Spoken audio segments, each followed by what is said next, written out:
Hello there, listener. Welcome to There to Live with Mary Ajabe. As usual, this podcast is aimed towards healing, instruction, teaching, and really helping you daily decide to live. On today's episode, we will be talking about Embrace Your Journey, Part 2. So in the last episode, I talked about embracing your journey. I talked about, different seasons that we might have been in, how we desire to live other people's life, how we see other people's life and desire that that was our life, right? So I'll be talking about embrace your journey. I hope that the first episode blessed you. If it did, awesome. So embrace your journey. So there are so many things, right, that you can do to embrace your journey. And I remember that I spoke about some of these things. Number one is you have to understand the season of life that you're in. Now, I'm going to share some things with you today on how to really embrace your own journey. Because the most beautiful thing that you'll ever experience is your life, and it's so authentic and so dynamic and so unique that I don't think you should ever want to ever be somebody else. You can desire great things about other people, when you see them. It's okay to desire some good things.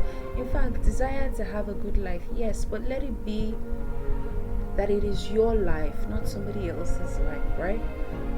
So I'll just talk about some things, that you can do and embrace your journey, right?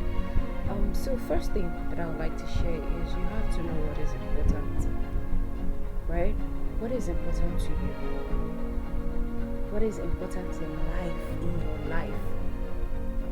Okay? Now, one of the things that happened to me when I decided, I went through the motions of desiring and wishing that I was living somebody else's life, or my life was perfect, or that it was some certain type of way, but unfortunately it wasn't, right? So one of the things that I started, the moment I realized that I was the driver of my life and I had to be the driver and get every other thing that was driving my life, the wishful thinking and every other thing, once I decided, it's done, guys, get out, you do not own me, none of these things, and decided that, let me meet myself, let me get to understand me, let me meet myself, let me understand myself, let me begin to experience and accept everything that I am, my failures, my flaws, my fears, my mistakes, everything. I decided, I'm going to accept all of these things, do away with what I could do away with. The moment I decided that, one of the first things that happened was that I decided to be responsible for my life. And I realized that it was very important that I understand that I've been given a life, right? I've been given this life to live, and it's a gift, and I have to take responsibility for it. So the first thing that happened to me in discovering what was important is that my life is important, I am worthy, I am valuable to God. And it started from there, from first understanding that this is very important. The life you've been given is very important, so I cannot afford to waste it away, right? I started to decide, okay, what are some of the things that cannot go with me, and decided to quit certain things. And yes, even some relationships, unfortunately, so painful. There was one that in embracing my journey in embracing my life and everything, I had to do away with the particular thought of, okay, so let me just be real and honest. So I was in a relationship at some point in my life that I thought was going to end in marriage. Yay! Unfortunately, I chopped breakfast. So yeah, one of the things, and so I was nursing an idea. I was nursing an idea that was gonna come back. I was just nursing that idea that, oh no, this is the person that I'm made for. This is the person that is meant for me. So it's gonna come back. I have to stay still. I have to do this. I have to, my dear. Guys, it didn't happen that way. And I decided to own up to my life and say, you know what, you gotta stop, girl. Stop trying to force yourself on someone else. Stop trying to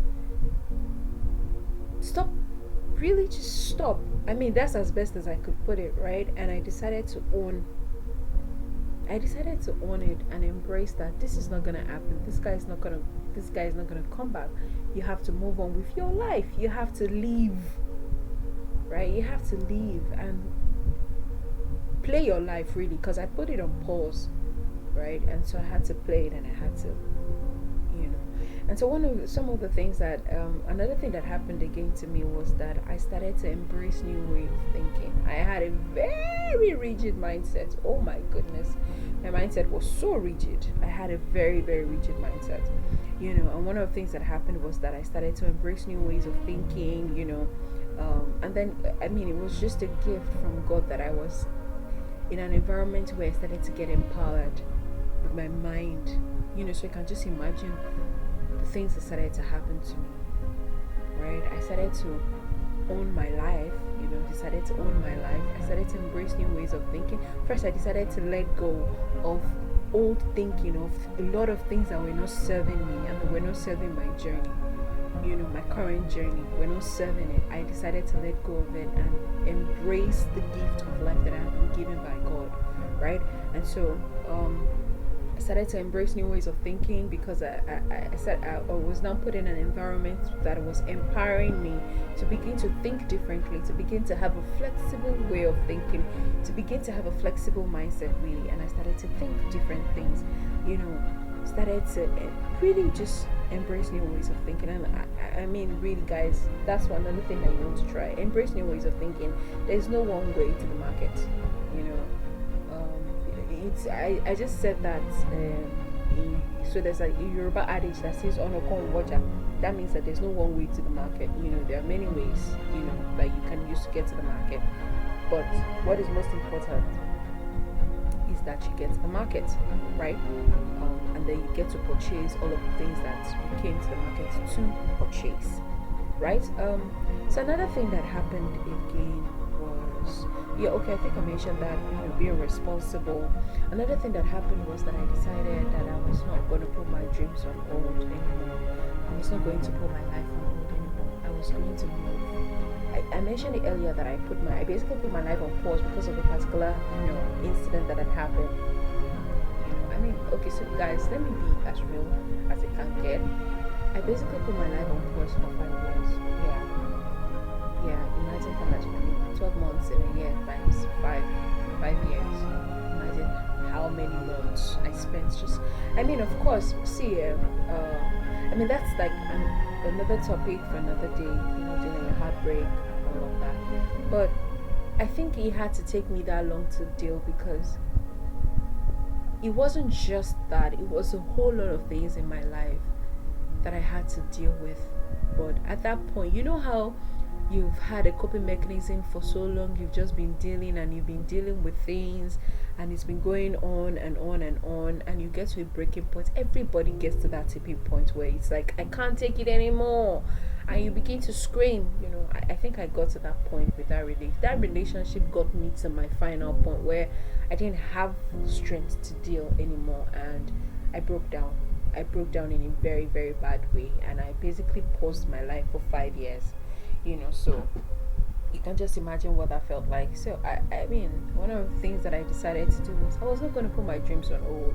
One of the dreams that I had was to have a podcast, and ooh la la, here we are, you listening in on the podcast, right? So yeah, there you have it. Another thing also that I learned is you have to let go of what you cannot control. Really, there's only so much that you can control, and there's so many things that are outside of your control. So what I cannot control, I leave it to God. What I can control, I try to make sure that I do the best that I can do to make sure that something works, right? Okay, so I don't try to. Usually, before I'd like to control things and make sure that no, yes, oh no. What can I control? What is within my means of control that I can do? I'll do it and leave the rest. Like they say, well, I leave God to do, the rest for me. Another thing also is that I started to appreciate and I started to be more grateful for my present and for the things that I have. So I started to be more appreciative and more grateful, because I think one of the things that we'll see in not embracing our life's journey or our journey is ingratitude. We don't know this. We might think, oh no, but I'm a grateful person. Oh no, but I'm this. Let me shock you. You might not be as grateful as you think that you are. Just really sit back and think about it. So one of the things that started for me was started to be very grateful and intentional about gratitude. I still am very intentional about gratitude, very, very intentional about it. So I think those are just. So let me just repeat some of the things that I said, that could help you. Um, that could help you in embracing your journey. Is that you have to know what's important in your life. I realized that my life was important, and I decided to own it. You have to be responsible. You have to let go of what isn't working for you. You have to let go of what you cannot control. Be responsible for your life. Do not put your dreams on hold any longer. And whatever it is that you need to stop doing, you need to stop doing. Guys. So really, that's just all that I have to share on embracing your journey. There's so much more, but it's just important that I dare you and encourage you that embrace your journey. It is your journey. It is not somebody else's. Again, I'll say that for some people, 100 kilometers race, 200 kilometer, 500 kilometer, some are running marathon, some a relay race, but you just understand what your own life journey is, the dimensions and the dynamics at which things have been happening in your life. Embrace it. Okay, embrace it really. So thank you guys for listening to today's episode. Don't forget to follow, share the link to everyone that you know, and remember that God wants you all, right? My name is Mary.